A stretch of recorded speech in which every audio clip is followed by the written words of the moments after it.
Just want to do a quick follow-up to my last video on Descendians.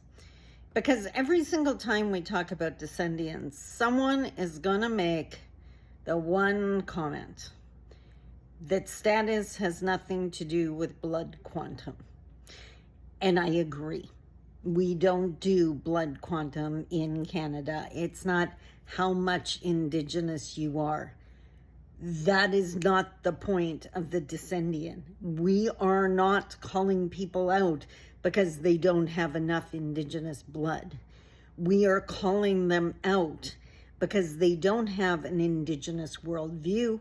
They don't have indigenous lived experience. They have not been exposed to or raised in our teachings. They do not carry our knowledge. That is the problem, not the percent of their indigenous blood, which is cringe for me to even say.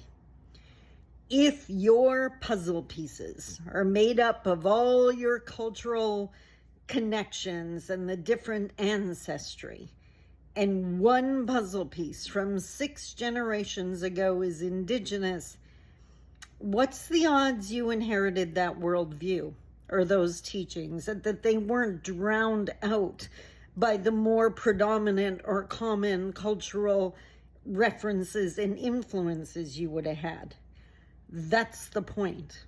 We're not saying deny that puzzle piece, but I gotta ask, why do you have such an issue with your other puzzle pieces?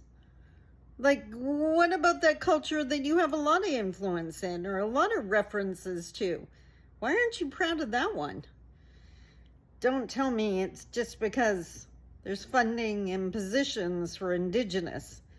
Like, you do realize those exist because it is really hard for us to get to those levels with the barriers we face, the barriers created against us, not against those other cultures. So let me be clear. Descendian, that has diddly squat to do with percent of blood, because we don't do that. It is lack of knowledge. Someone portraying themselves as having our worldview, having our teachings, having our knowledge, bidding for the funding or the job or the accolades or whatever the case may be. That is the issue, not blood quantum. I hope it makes sense now.